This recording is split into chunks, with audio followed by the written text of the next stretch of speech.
سلام و عرض حرمت خدمت تمام شما ناظرین. من وعده سپرده بودم که تلاش میکنم در فهمیدن و یاد گرفتن تریاج به هر شکلی که ازتون بیه کمک بکنم.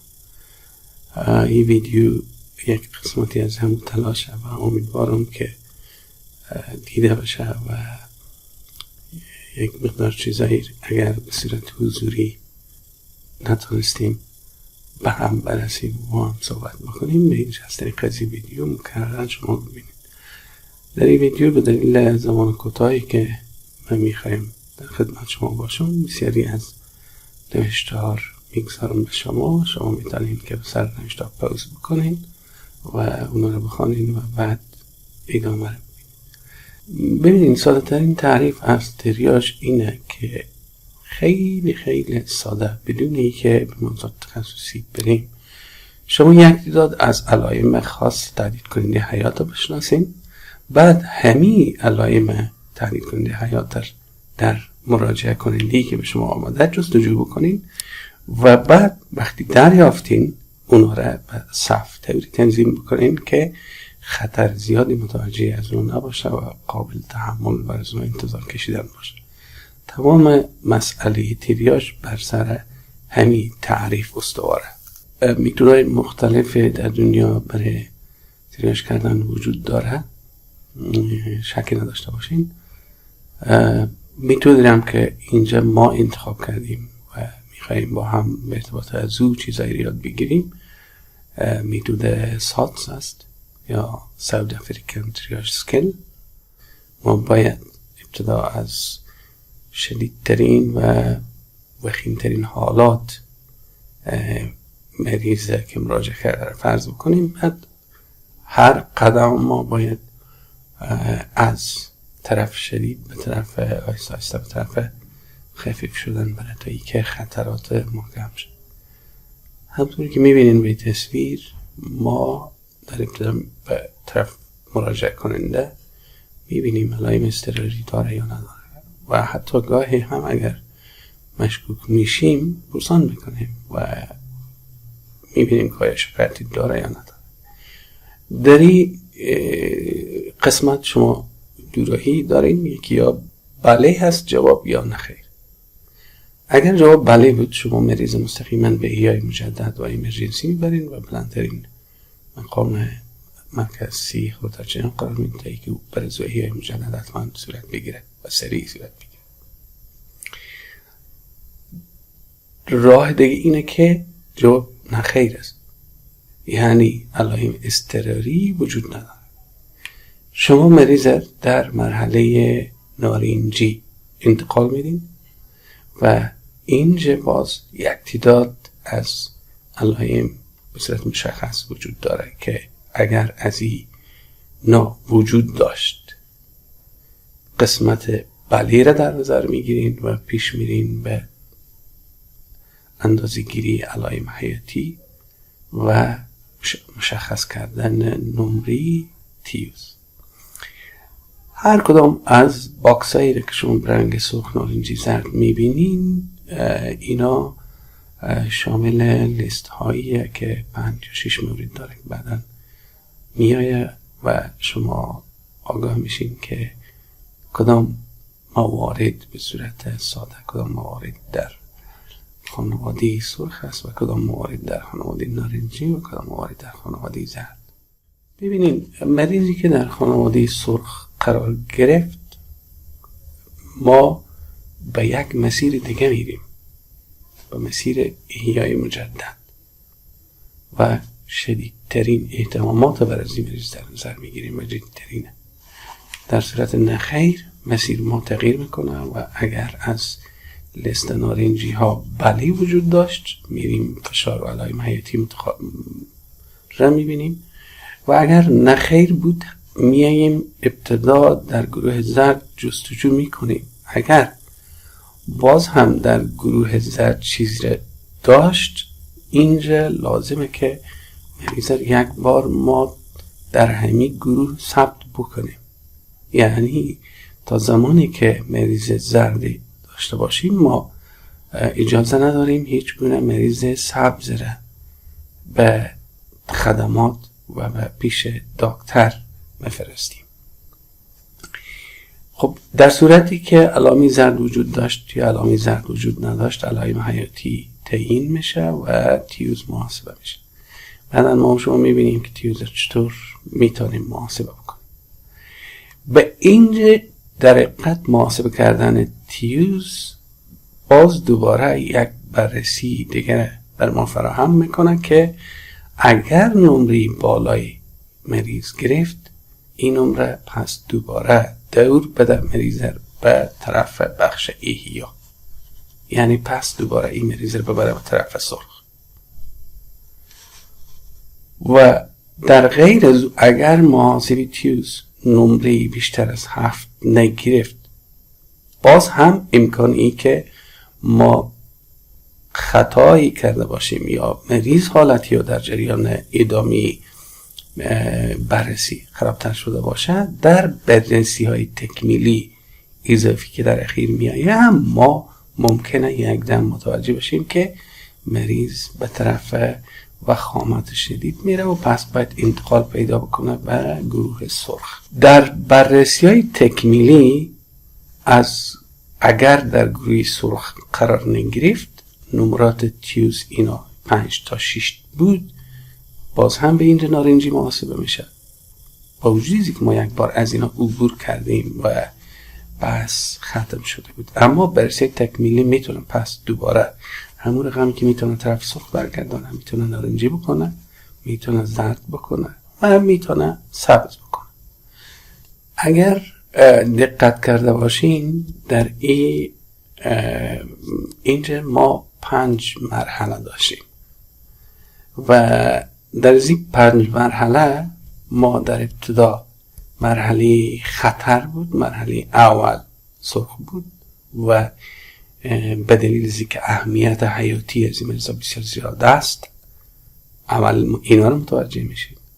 در صورتی که هیچ علامه سرخی وجود نداشت، به طرف نارنجی میریم و اگر نارنجی هم وجود نداشت به طرف زرد میریم. نارنجی و زرد در مرحله 2 قرار میگیره و باز هم در صورتی که ما در مرحله 2 به نتیجه رسیدیم یا نرسیدیم، ما علائم حیاتی را اندازه گیری میکنیم و نمره تیوز برای مریض میدیم. و در مرحله 4 باز هم اگر هیچ خطر جدی وجود نداشت، ما دوباره یک سلسله بررسی های تکمیلی دیگر انجام میدیم و در نهایت در مرحله 5 متخصص موظفی که پیش شما هست وظیفه داره که مریض نوبتی رو مشخص بکنه که چقدر سریع به خدمات نیاز داره، اولویت بندی بکنه برد. در قسمت ABC که باز 2 دانه C خود و DO دارن، در سات یا همین مقیاسی که ما در نظر میگیریم مورد بررسی قرار میگیره. اول میبینیم که طرق هوایی باز است یا نه. این یک مسئله ابجکتیو هست، یعنی شما به چشم خود میبینیم و بعد میبینیم که آیا واقعا تنفس کافی وجود داره، یعنی شما به حرکت صدر متوجه میشین و عبور و مرور هوا را دقت میکنین و در ضمن یک سلسله علائم و استنادات دیگه هم وجود داره که مشخص میکنه آیا واقعا تنفس به میزان کافی در سطح هر حجره وجود داره یا نه. سی ما بر سرکولیشن، نبض، گرمی و کاپیلری ریفیل یا به اصطلاح پس دوباره سرخ شدن دست انسان بعد از اینکه او را فشار دادیم و رها کردیم. شما انگشت میگذارین، فشار میدیم و پس اعلام میکنیم. اگر به سرعت زیر 2 ثانیه پس ای سرخ شد، معنی از اینه که کاپیلری ریفیل منفیه و این نفر کم خونه و نوشاد.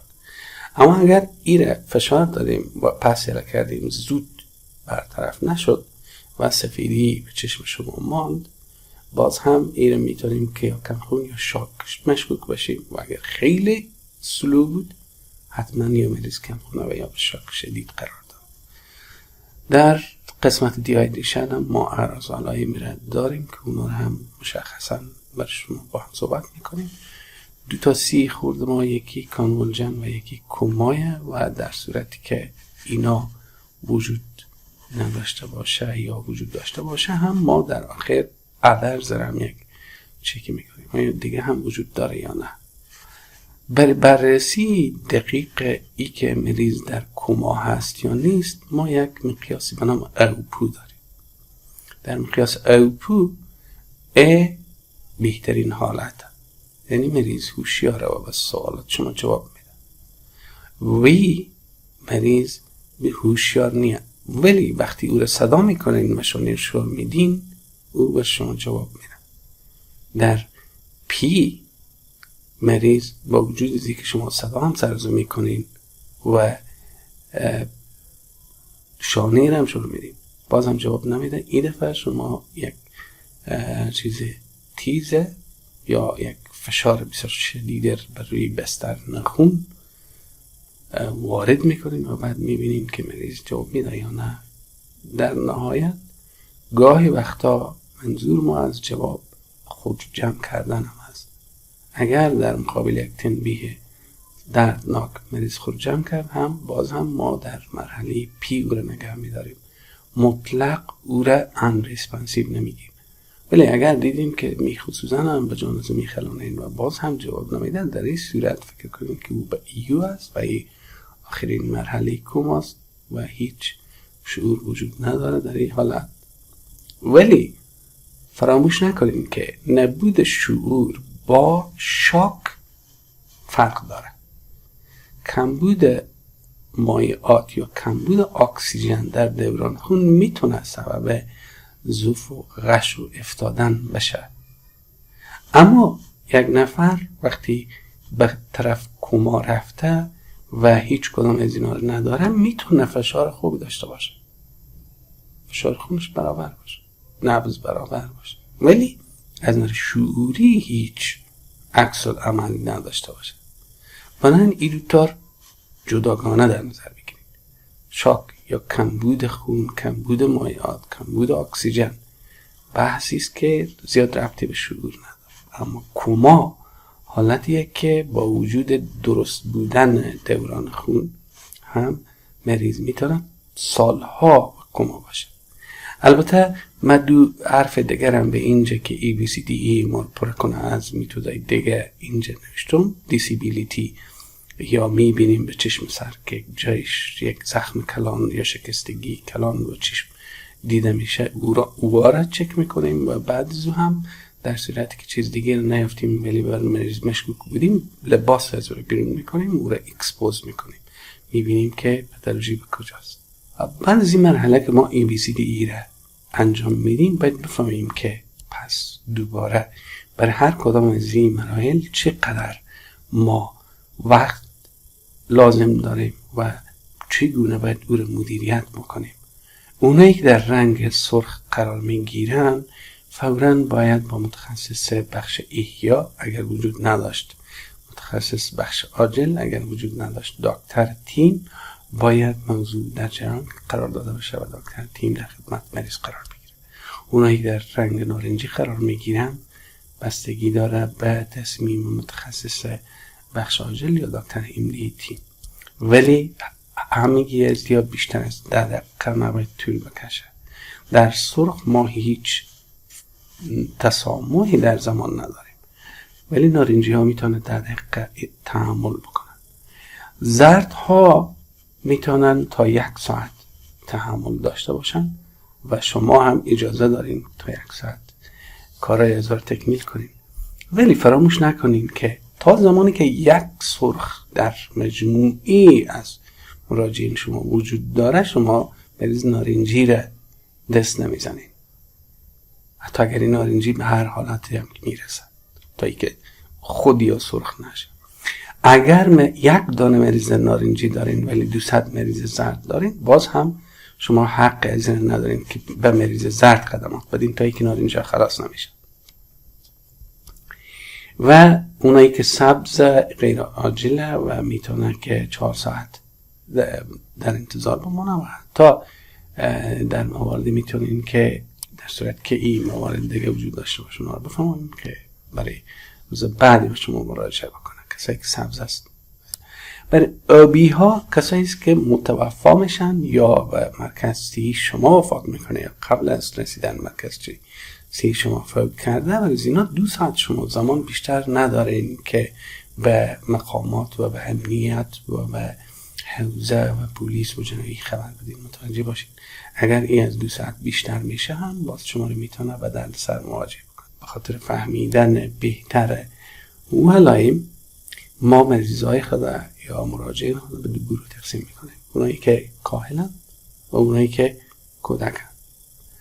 برای کاهلا میتودهای خاص و نمره دهی خاص و علائم خاص وجود داره و برای کودکا علائم خاص. در کاهلا ما جدول را داریم که ابتدا از رنگ سرخ مرخمی که میبینین شروع میشه. در اینجا 5 دانه حالت وجود داره که سرخ است. در نارنجی که بعد از سرخ است، یعنی دیگه هیچ سرخی نموند و بعد از نارنجی میشه، تقریبا فکر میکنم 24 مورد وجود داره که در صورت نبود سرخ اینا مقدم باید شناخته بشن و اگر اینها هم نبود شما میرین و 11 موردی که به نام گروه زردها یاد میشه به اینا توجه میکنین و اینا را به حالت و نوبتی که بر شدت و خامت مریضی اینا قرار داره برای اونا خدمات میدین. ما اینا را هر کدوم صورت جداگانه میبینیم، تلاش میکنیم که یک آشنایی با همون حالات با همون اعراض علائم تحدید کننده حیات است و یا مریض به نارنجی میبره و یا مریض به زرد میبره به او دقت بکنیم. ببینید همونطوری که شما در تصویر بزرگ هم قبلا دیدین ما 5 مورد در کاتگوری رنگ سرخ داریم. یکی که مشکل تنفس وجود داره یا به صورت واضح شما میبینین که راه تنفسی مریض بسته است. دومی که همون لحظه مریض حمله داره، او را مرض گرفته یا اختلاج داره. سوم ای که صورت مریض سوختگی داره و ای شک به وجود میاره که در صورت که صورت مریض سوخته باشه ممکن است طرق تنفسی از هم سوخته باشه با انشاق حرارت بالا یا آتش. به خاطر اینا را هم در گروه سرخ قرار میدیم. کسایی که قند خون اینا بسیار پایینه ما مرز 54 میلی گرم در دیسیلیتر در نظر میگیریم. اگر از 54 میلی گرم در دیسیلیتر کمتر بود این مریضا را ما به گروه سرخ طبقه بندی میکنیم و همچنین عریض قلبی و نزدیکی های مرگ که در مریضای قلبی شدید و وخیم به وجود میآید هم در گروه سرخ قرار داده میشه. تعدادی از این تصاویر رو به صورت بسیار خلاصه خدمت شما میخوایم که اونو نگاه بکنین، ولی شما میتونین پوز بکنین برای روی هر تصویر و بعد او تصویر رو به دقت بیشتری ببینین و ببینین که چی ها در اونجا وجود داره. در نارنجی ها هم همین رقمی که در تصاویر میبینین، این تصاویر میتونه که نشان بده بر شما مریض در کاتگوری نارنجی وجود داره و در زرد ها هم همچنین مریضایی که در زرد هستند این مریضایی. و میاییم به کودکا. در کودکا هم همون رقم ما 3 گروه را مشخص میکنیم: سرخ ها، نارنجی ها و زرد ها. در سرخ ها هم ما به صورت دانه و جداگانه هر کدام از این موارد در یک چشمه میندازیم و نارنجی ها هم و زرد ها هم. ببینیم چیزایی که در سرخ ها وجود داره باز هم مثل کاهلا همون موارد با همون شباهت ها وجود داره، اما خب یک مقدار به اینجا مسئله اسهال و دیهایدریشن و چیزا هم در کودکا متفاوت تر و به دلیل ای که مقدار و مساحت سطح بدن در قسمت های مختلف از بدن کودک با یک کاهل متفاوته، به خاطر هم ما کودک‌ها را به صورت جداگانه گرفتیم. ببینید شما راهی اویی به این ترتیبی را که قبلا در کاهل بود به اینجا هم جستجو میکنین و میبینین که میره سیانوز داره یا نداره. اگر سیانوز وجود داشته باشه طوری که شما در دست از این کودک میبینین، اگر سیانوز وجود داشته باشه با پلس اکسیمتر شما بتانین که سچوریشن اکسیژن مریض را یا کودک را مشخص بکنین. در این صورت شما مجبورین که سریعا او را در گروه سرخ برزو خدمات رسانی بکنین و اکسیژن بدین و یا آمبولانس برزو فراهم بکنین که فرستاده بشه به مرکز بالا. و 3 ماه هم به این ترتیب در کایلان بود. ما اول میبینیم سردی و گرمی را، اگر سردی وجود داشت شک میکنیم، اگر وجود نداشت نبض را میبینیم. شما در تصویر شما میبینید که نبض برخیال دیده میشه، اما ما اول از نبض رادیال از اینجا شروع میکنیم نبض برخیال و بعد بالاتر میریم. و اختلاج هم به همین ترتیب با ضعف کردن و غش کردن و فرقی رو متوجه باشین. کسایی که ضعف یا غش میکنن یا با کما میرن به این شکل کشش خوردگی ندارن، این مرحله است که غاز خورده و یک مدت طول میکشه و این مرحله پرپرک است که هر دو تا از اینا در حمله یا در مرض وجود داره، ولی در موارد دیگه که شعور مختلف یا مشکلات دیگه وجود داره اینا نیست. در دیهایدریشن خوب است که با تفصیل اگر زمان کافی داشته باشین از روی IMCI دیهایدریشن به دیهایدریشن شدید، متوسط و هیچ دیهایدریشن ندارد تقسیم بندی بکنید. ولی در سات توقع به حد بالا نیست. موارد به اینجا ذکر شدهش مهمی موارد در نظر بگیرین. هر کدام از اینا اگر بود در کاتگوری سرخ قرار بدین کودک. سوختگی های صورت و سوختگی انشقی به همون جدیتی که در بیرون دیده میشه از که صدها مرتبه بیشتر در داخل، یعنی در طرق تنفسی ممکن است باعث سوختگی شده باشه و از طرق تنفسی سریعاً اوزیما یا اوماس پیدا بکنه و اوج هم بشه و مریض بسیار سریع از بین ببره. به خاطر او جدی بگیرین.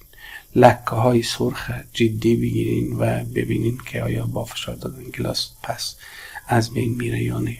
اگر از بین نمیرفت معنی از اینه که ممکن است کودک مینینجیت باشه.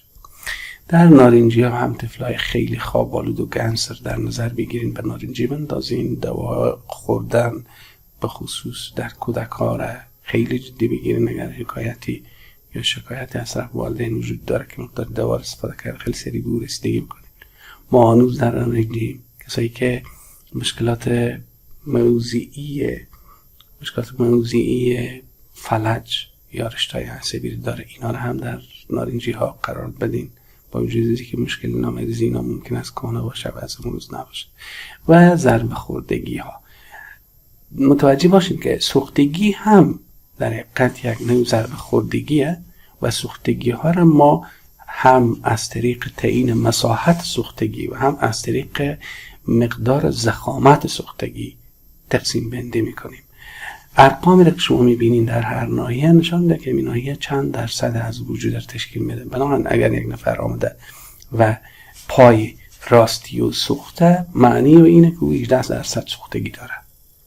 و آسان ترین فرمول به خصوص برای کودک‌ها اینه که کف دست هر فرد، خود فرد 1% از بدن رو تشکیل میده. هر مقدار سوختگی به اندازه کف دست اندازه میکنین، 2 برابر، 3 برابر، 4 برابر، به من اندازه فیصدی مشخص میشه کف دست خود میریزه. و همچنین فرقی که در نسبت سر و بدن با از بین طفل و بین کاهل وجود داره هم سبب شده که پاها در کودک 14% باشه اما در کاهل 18%. برعکس از باز سر طفل 18% باشه و سر کاهل 9% باشه. شکستگی های باز میتونه میکروبی باشه. پاهایی که مشکوک مواردی از فرو رفتگی صدر به اینجا وقتی میبینین که قسمت استخوانی و عضله صدر و قسمت شکم جایی که با هم وصلن در تنفس کردن فرو میره، در این صورت اینا رو جدی بگیرین و حتما در گروه زرد بگیرین. ولی به او شدتی را که گروه نارنجی یا گروه سرخ هست به او شدت و به سرعت نیاز به خدمات اینا ندارن، میتونن که یک مقدار دیرتر هم به اونا رسیدگی بشه. در قسمت نارنجی ها ما دیهایدریشن شدید داشتیم، ولی به اینجا اگر دیهایدریشن متوسطه متوجه باشین او را در گروه زرد میگیریم. در دیهایدریشن متوسط طفل تقلا داره، اما در دیهایدریشن شدید طفل دیگه گنز شده، آرام شده، از تقلا افتاده. این خیلی زیاد جدی بگیرید. در اینجا گریه وجود داره، تشنگی وجود داره و سر صدای طفل میبینین و جیغ و داد فریادی و برپای تا ای که ادامه حیات بده. اما در صورت دیهایدریشن شدید اینا دیگه خستگی و بالاخره در نهایت توقف مراکز حیاتی و ایچ سبب میشه که دیگه او طفل دیگه گنز برتر باشه و تشنه حتی نباشه و میلی هم برای آب نوشیدن نداشته باشه، در حالی که او حالت خیلی بدتر از این حالتیه که فعلا جیغ و داد میکشه و آب میخواه. استفراغ ها هم باید جدی در نظر گرفته باشه و به گوری سبز نگیرین اونا حتما باید در زردا باشن تا ای که این مورد وجود داره. نباید بریم طرف مرزای سبز، مرزای مرسموس یا سوی تغذیه شدیدی که اوزیمون ندارن یا وستینگ دارن، اینا هم باید اولویت داده بشه. مرزای سوی تغذیه که اوزیما یا اوماس داره و پیتینگ ساین میگیم ما، پیتینگ ساین اینا مثبت، اینا هم در گروه زرد باید در نظر گرفته بشه و کسایی که کودکان دیابت تیپ 1 دارن و گلوکوز اینا بالای اونا هم حتما باید به گروه زرد گرفته بشن. سوختگی که از 10% پایین تره، همونشون فرمول پیشتر راجع به درصد سوختگی بدیدیم و میفهمیم که چرا مشخص بکنیم. شکستگی های بسته در نظر بگیرین و خلع های مفاصل خورد و کوچک انگشتا، اینا هم در زرد. خب پیشتر ما به شما وعده داده بودم تیوزر ما شما یاد بگیریم چه رقم ایر محاسبه بکنیم. تیوز یا تریاژ ارلی وارنینگ اسکور، نمره دهی هشدار فوری، باز هم با وسیله تعیین علائم حیاتی مشخص میشه. وجود و عدم وجود، بیشتر و کمتر بودن علائم حیاتی میتونه مشخص بکنه که نمره تیوس هزی مرزی که به شما مراجعه کرده چقدر. ما معمولا 0 1 2 3 بر هر کدام از غیر نورمالیتی ها، یعنی در حالت نورمالی و بودن نمره نمیگیره، ولی اگر شدید بیشتر یا کمتر بشه باز او نمره لازم داره. ببینید ما اینا رو هم به گروه های مختلف سنی تقسیم میکنیم به دلیل تفاوت هایی که وجود داره. کودک هایی که از زیر 3 سالن یا از 95 سانتی متر کمتر، در از اینا تحرک رو میبینیم، تعداد تنفس رو میبینیم، تعداد ضربان قلب رو میبینیم، تب رو میبینیم و اوپور رو میبینیم و تروما. بعضی از اینا متوجه باشیم که یس یا نو جواب داده میشه. یعنی ما وقت مریض را پرسان کردیم که دیدیم که تروما داره، برای یک نمره میدیم. اگر تروما نبود این نمره زیر حال فعلا در نظر نمیگیم. تحرک متوجه باشین، هم طرف مثبت در نظر بگیریم و هم طرف منفی، یعنی میبرعکس بر دو طرف میتونه که غیر نرمال باشه. خط متوسطی که ما اینجا به نام 0 داریم همین نرماله و در این صورت ما بر مریض 0 میدیم. اما اگر مریض ما به داخل یک ویلچر به مرکزی آورده بشه، ما برای 2 نمره از همین موبیلیتی برای میدیم. تعداد تنفس در نظر بگیرین. اگر تعداد تنفس کم هم میشه، یعنی ریسپایراتوری ریت از 20 دانه کم هم میشه، 3 نمره میگیره طفل زیر 3 سال و از 20 تا 25 دانه در هر دقیقه اگه میشه بازم 2 نمره میگیره. نرمال تا 40 و البته فرمول دقیق تری رو اگه بخواین زیر 2 ماه 60 و تا 12 ماه 50 و بعد از 12 ماه 40 میشه. این 40 هم تو ادامه پیدا میکنه و اگر از 40 بیشتر شد باز به اینجا دیگه ما مریض سینه بغل تشخیص میدیم و برای 2 نمره میدیم و اگر از 50 بیشتر بود 3 نمره میدیم. به این ترتیب تعداد ضربان قلب اگر از 70 کمتر باشه 3 نمره، اگر 70 تا 79 باشه 2 نمره. در کودک منظور ما، در کاهل تا 60 نرماله، اما در کودک از 80 به بالا باید تعداد ضربان قلب وجود داشته باشه. اگر از 80 تا 130 بود در این صورت نمره نمیگیره و 0. و اگر کمتر بود یا اگر بیشتر بود، همین رقمی که به بالا میبینین همین رقم نمره میگیره. ببینین درجه حرارت به هر دو طرف محور اکس در نظر بگیرین. هایپوترمی هم میتونه نمره دور بر کودک بده. اگر سردی زیر 35 درجه سانتیگراد وجود داشت و اگر داغی بالای 38.4 وجود داشت، ما او را 2 نمره از همین موضوع تب میدیم. و پس دوباره برگردیم به alert, react to voice, react to pain and response. اگر alert بود 0 و اگر به صدا کردن شور دادن شانش جواب داد 1 و اگر هیچ به او جواب نداد و شما مجبور شدین میخیره به جانه او بخلانین بعد جواب ده، باز نمره 2 میگیره و اگر با او میخم جواب نداد در صورت نمره 3 میگیره. همینطور که پیشتر گفتم تروما بسیار تفصیل نداره. وجود تروما خونی میتونه 1 نمره بر نمراتی که مراجعه کننده ما گرفته اثر بگذاره. حال فرض بکنید پیش شما یک مریض آمده با همین مشخص و زیر 95 سانتی متر و 3 سال، تعداد تنفسی رو در نظر بگیرین، 2 نمره ازی بدین، 3 نمره ازی بدین، 1 نمره ازی بدین، میشفهمین که شماره 7 یا نمره 7 در بگرفت یا نه. اگر زیر 7 بود خیریتی و اگر بالای 7 بود پس دوباره باید مراجعه کنید شما برگرده به گروه سرخ. به این ترتیب در کودک‌های 3 تا 12 سال هم ما همی فرموله داریم، اما اینجا تعداد در نظر بگیریم که مقدار فرق کرده، دیگه گپ خاص دیگه نیه. و در کاهلان هم به این ترتیب همی کار رو میکنیم. اینجا محور نرمال مونه، این طرف یا کمتر شدن و این طرف یا بیشتر شدن هم. به اینجا فشار سیستولیک هم هست. سیستولیک بلاد پریشر اگر از 71 کمتر شد در 3 نمره، اگر از 80 تا 70 بود 2 نمره و اگر از 81 تا 100 بود 1 نمره ما برای ادولتا برای زونا نمره میدیم. به این طرف هم همین رقم رو به بالا میره تا فشار سیستولیک تنها میتونه به وسیله کف به تنهایی بدون سرسکوب دیده بشه و اگر از 199 بالا بود کرایز هایپرتنشن در صورت میتونید شما برای 2 نمره بدید. به این ترتیب حرارت، به این ترتیب به اوپویی که به این طرف محور ایکس یعنی گنس و گلا در این صورت برای 2 نمره میدیم. ای هست وی یا جوره، پی یا جوره، یو یا جوره، اما گنس به این جگه این 2 نمره میگیره. این فرقیه با کودکا. ولی اگر ای نبود به وی میریم و اگر وی هم نبود باز به پی میریم و اگر پی هم نبود به یو میریم. در این صورت دیگه باز مریض ما 3 نمره از اینی بخش میگیریم. متوجه باشین هر کدام از ای ایندیکاتوری که به اینجا وجود داره میتونه نمره داشته باشه و در نهایت نمره عمومی مریض ما حاصل جمع همه نمراتی که از این شاخصه ها گرفته، 1 دانه نه.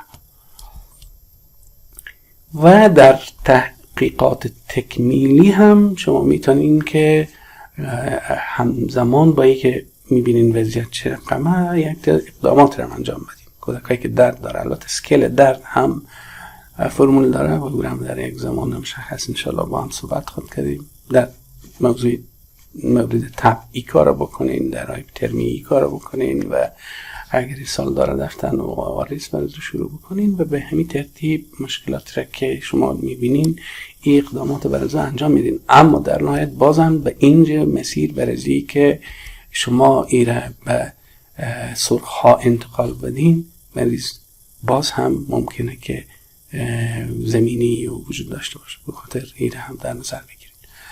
ممنون از توجه شما. من فکر میکنم بیشتر از این نیاز نیه که سر از این موضوعات صحبت کنیم. به زودی هم در فایل پی دی اف که فعلا در دسترس دارین همگی و معذرت میخوایم از بابتی که ما نتونستیم برای شما بنی تو چارت که کار دیواری رو تهیه بکنین، اما با تاسف شما شرایط درک میکنین و امید داریم که خیلی سریع از شرایط بیرون بشیم و چارت دیواری هم داشته باشیم و برای گایدلاین کامل چاپ شدن داشته باشیم در کلینیک. اما خب از نداشته هایی که وجود داره هم باز هم من فکر میکنم اگر واقعا ما دنبالی رو باشیم و فکر بکنیم که بحث بعد الموت حق است. بحث بعد الموت ما گاهی با دوستای پروژه‌ای صحبت میکنیم. بعد از هر پروژه یک پروژه دیگه است و به اون پروژه پس دوباره شما ارزیابی میشین.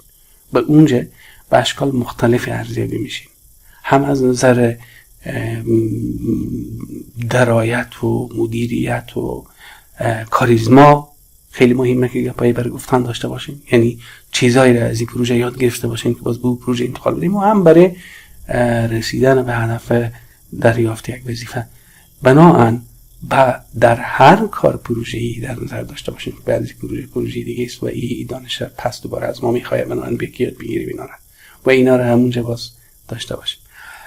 شما PDF کامل از این دارین که زبان ساده ترجمه شده و در گروه گذاشته شده. دوستای هر جا میتونن که اینا رو استفاده بکنن و میتونین که با دوستای غیر از سینترساس هم این اشتراک بگذارین و سلاید بر شما توضیح داده شد در همین ویدیو رو هم میتونید با هر کس در اشتراک بگذارین. هیچ مانعی وجود نداره، هیچ حق نشری نیست. سلامت صحتمند باشین. من باز هم انشاءالله تلاش میکنم با یک شکل از اشکال در خدمت شما باشم تا یکی در یاد گرفتم و در آمادگی شدن شما برای بحث بعد از یعنی بعد از این پروژه در پروژه دیگه کمک کنم. زنده باشین. سلامت باشین.